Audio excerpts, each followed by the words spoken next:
Hi friends, ನಮಸ್ಕಾರ. SSEM.377ಗೆ ತಮಗೆಲ್ಲ ಸ್ವಾಗತ.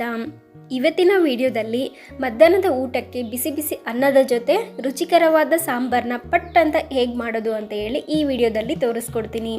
ನೀವೇನಾದರೂ ನನ್ನ ಚಾನಲ್ಗೆ ಹೊಸಬರಾಗಿದ್ದರೆ ಪ್ಲೀಸ್ ನನ್ನ ಚಾನಲ್ನ ಸಬ್ಸ್ಕ್ರೈಬ್ ಮಾಡ್ಕೊಳ್ಳಿ, ಪಕ್ಕದಲ್ಲಿರುವ ಬೆಲ್ ಐಕನ್ನ ಕ್ಲಿಕ್ ಮಾಡಿ. ಮೊದಲಿಗೆ ಒಂದು ಮಿಕ್ಸಿ ಜಾರಿಗೆ 2 ಸ್ಪೂನು ಕಡಲೆಬೇಳೆ, 1 ಟೇಬಲ್ ಸ್ಪೂನು ಕೊತ್ತಂಬರಿ ಕಾಳು ದೊಡ್ಡ ಸ್ಪೂನಲ್ಲಿ ತಗೊಳ್ಳಿ. ಸ್ವಲ್ಪ ಬೆಳ್ಳುಳ್ಳಿ ಹೆಸರುಗಳು, ಸಿಪ್ಪೆ ತೆಗೆದೇ ಹಾಕ್ಕೊಳ್ಳಿ ಪರವಾಗಿಲ್ಲ.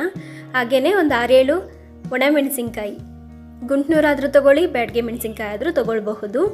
ಹಾಗೆಯೇ ಒಂದು ಅರ್ಧ ಸ್ಪೂನಷ್ಟು ಜೀರಿಗೆ, 1/4 ಟೀ ಸ್ಪೂನಷ್ಟು ಅರಿಶಿನ, ರುಚಿಗೆ ಸ್ವಲ್ಪ ಉಪ್ಪು, ಹಾಗೆ ಸ್ವಲ್ಪ ಹುಣಸೆ ಹಣ್ಣನ್ನು ಹಾಕ್ಕೊಳ್ತಾ ಇದ್ದೀನಿ.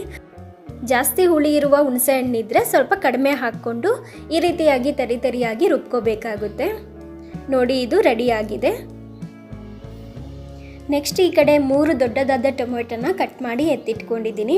ಈಗ ಇದನ್ನೆಲ್ಲ ಅದೇ ಮಿಕ್ಸಿ ಜಾರ್ಗೆ ಸೇರಿಸ್ಕೊಂಡು ಸ್ವಲ್ಪ ನೀರನ್ನು ಬೇಕಾದರೆ ಸೇರಿಸ್ಬಿಟ್ಟು ರುಬ್ಕೋಬೇಕು. ನೋಡಿ, ರುಬ್ಕೊಂಡಾಗಿದೆ. ನೆಕ್ಸ್ಟ್ ಈ ಕಡೆ ಒಂದು ಕಡಾಯಿಗೆ ಸ್ವಲ್ಪ ಎಣ್ಣೆ, ಒಗ್ಗರಣೆಗೆ ಬೇಕಾದಷ್ಟು ಎಣ್ಣೆನ ಹಾಕ್ಕೋಬೇಕು. ಎಣ್ಣೆ ಬಿಸಿಯಾದ ನಂತರ ಸಾಸಿವೆ ಜೀರಿಗೆ ಹಾಕ್ಕೊಂಡು, ಸಾಸಿವೆ ಜೀರಿಗೆ ಚಟಪಟ ಸಿಡಿದ ನಂತರ ಕರಿಬೇವನ್ನು ಹಾಕ್ಕೊಳ್ತಾ ಇದ್ದೀನಿ. ಹಾಗೆಯೇ 4-5 ಹಸಿಮೆಣಸಿನ್ಕಾಯಿನೂ ಸಹ ಸೇರಿಸ್ಕೊಳ್ತಾ ಇದ್ದೀನಿ. ಖಾರಕ್ಕನುಗುಣವಾಗಿ ನೀವು ಮೆಣಸಿನ್ಕಾಯಿನ ಸೇರಿಸ್ಕೊಳ್ಬಹುದು. ಮೆಣಸಿನ್ಕಾಯಿ ಸ್ವಲ್ಪ ಫ್ರೈ ಆದ ನಂತರ ನಾವು ರುಬ್ಬಿರ್ತಕ್ಕಂಥ ಟೊಮೊಟೊ ಮಸಾಲನ ಸೇರಿಸ್ಕೊಳ್ಳೋಣ. ಸೇರಿಸ್ಕೊಂಡಾದ ನಂತರ ಫಸ್ಟಿಗೆ ಹಾಗೇ ನಾವು ಮಿಕ್ಸ್ ಮಾಡಿಕೊಂಡು ಸ್ವಲ್ಪ ಫ್ರೈ ಮಾಡಿಕೊಳ್ಳೋಣ. ಟೊಮೊಟೊ ಹಸಿದೆ ರುಬ್ಬಿರ್ತೀವಲ್ಲ, ಅದಕ್ಕೋಸ್ಕರ 2-3 ನಿಮಿಷ ಹಾಗೆ ಫ್ರೈ ಮಾಡಿದ್ದಾದ ನಂತರ ಜಾರ್ಗೆ ಸ್ವಲ್ಪ ನೀರನ್ನು ಸೇರಿಸ್ಕೊಂಡು ಆ ನೀರನ್ನು ಹಾಕ್ಕೊಂಡು ಮತ್ತೆ ಎಕ್ಸ್ಟ್ರಾ ನಾವು ನಮಗೆ ಥಿಕ್ನೆಸ್ ಎಷ್ಟು ಬೇಕೋ ಅದಕ್ಕನುಗುಣವಾಗಿ ನಾವು ನೀರನ್ನು ಸೇರಿಸ್ಕೋಬೇಕಾಗುತ್ತೆ.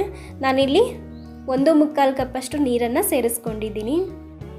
ಹಾಗೆಯೇ ರುಚಿಗೆ ಸ್ವಲ್ಪ ಬೆಲ್ಲವನ್ನು ಸಹ ಸೇರಿಸ್ಕೊಳ್ತಾ ಇದ್ದೀನಿ. ಬೆಲ್ಲ ಹಾಕಿದ ನಂತರ ಒಂದು ಸಲ ಮಿಕ್ಸ್ ಮಾಡಿ ಉಪ್ಪು ಖಾರ ಆಗಿದೆಯೋ ಇಲ್ಲ ಅಂತ ಒಂದು ಸಲ ಚೆಕ್ ಮಾಡ್ಕೊಳ್ಳಿ. ಬೇಕಾದರೆ ಉಪ್ಪನ್ನು ಸೇರಿಸ್ಕೊಳ್ಬಹುದು. ರುಬ್ಬುವಾಗಲೂ ಸ್ವಲ್ಪ ಉಪ್ಪನ್ನು ಸೇರಿಸಿರ್ತೀವಿ, ಈ ಸಮಯದಲ್ಲಿ ನೋಡಿಕೊಂಡು ಉಪ್ಪು ಹಾಕ್ಕೊಳ್ಳಿ. ಹಾಗೆ ಒಂದು 5 ನಿಮಿಷ ಚೆನ್ನಾಗಿ ಕುದಿಸ್ಕೊಂಡು ಸ್ವಲ್ಪ ಕೊತ್ತಂಬರಿ ಸೊಪ್ಪನ್ನು ಹಾಕ್ಕೊಂಡು ಮತ್ತೆ 1 ನಿಮಿಷ ಚೆನ್ನಾಗಿ ಕುದಿಸ್ಕೊಂಡ್ರೆ ನಮಗೆ ಬಿಸಿ ಬಿಸಿ ಸಾಂಬಾರ್ ರೆಡಿ.